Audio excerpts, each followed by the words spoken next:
passion, concentration, suffering, and pure joy. The first year of the VCT is drawing to a close, and it has been a roller coaster of emotions for spectators and players alike. It was just 10 months ago when the VALORANT Champions Tour started, so let's take a look back at this spectacular year in our EMEA region.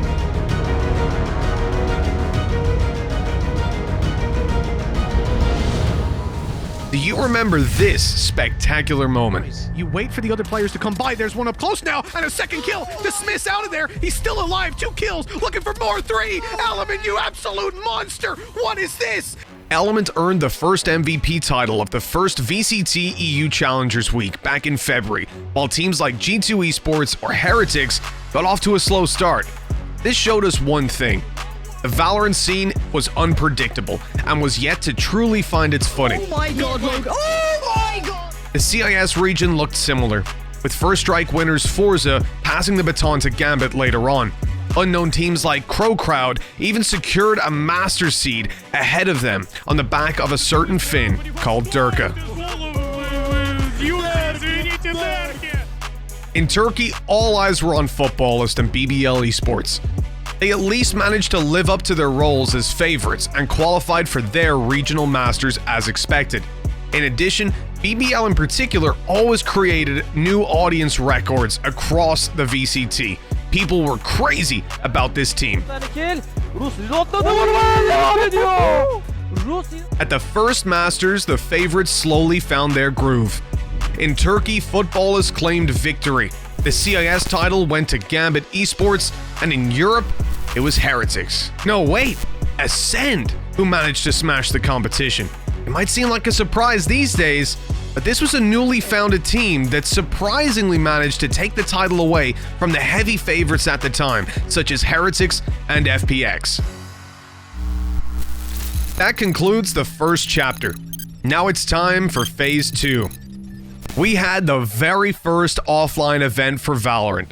The Masters in Reykjavik was coming up. To get there, our region first had to go through the EMEA Challengers Finals, an event that had featured the premier teams from Europe, Turkey, and CIS going head-to-head against each other for the first time in VCT competitions. A test of strength, which saw the European teams come out ahead of everybody else. It was also the time to shine for teams built around Boaster and Scream as they celebrated their first successes in the VCT. Liquid and Fnatic went on to travel to Iceland on behalf of the EMEA region to compete with the best teams in the world on our behalf. That went pretty well too.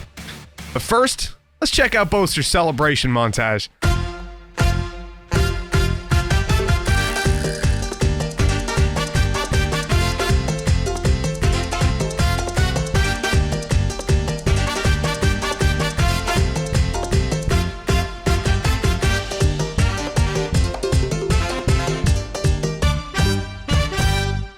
Outstanding moves from Boaster.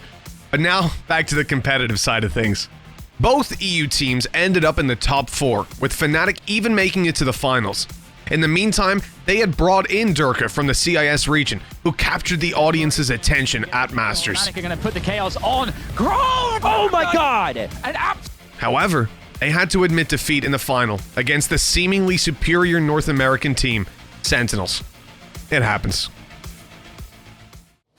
Dust off and back up we get. Back to the EMEA region. New stage, new teams, new ambitions. In Turkey, a new challenger emerged beside the established Futbolist, BBL, and Oxygen of the region. Supermassive Blaze put on a showcase of impressive VALORANT gameplay, with players like Pora and Russ leading the charge. One needs a second, and there we go. It's actually working out. It's just Izzy. Oh my Izzy is God. enough. Their rise granted them a place at Masters in Berlin, with a second-place finish at the EMEA Challenger playoffs. Only Gambit Esports were able to better them, showing their true potential after having had the reputation of being a strong opponent in scrims. But what about Europe? Well, Ascend came back after a summer break in good form. The last remaining place for the Berlin Masters was taken by... Wait, we know them from last year, don't we? Wasn't that the organization that won almost every tournament in 2020? Finally, G2 Esports was back on the VALORANT stage. With a new team centered around Mixwell, the shame of this year was almost forgotten. And boy did they succeed. Their entertaining banter led to an enticing rivalry with the defending champion Sentinels. All up to Dapper. He's going in for the stick, halfway at least, ready to take the fight up above, and Coldamenta's shut down. He's almost got it, but they push at just the right moment. 13-11. G2 have won the series. G2 made it to the semifinals. Only one EMEA team was stronger than them. And guess who? Behind it, but they've almost passed like ships in the night. Exactly. Gambit managed to beat the European representatives G2. And the snake bite not quite clearing the angle. He's about to run to site, reloading, and Mixwell completely whiffs. Naturally punches it out. The Russians made it to the final and proved that they belonged. A strong 3-0 with which to demonstrate the dominance of the EMEA region. Finally, we were where we belonged.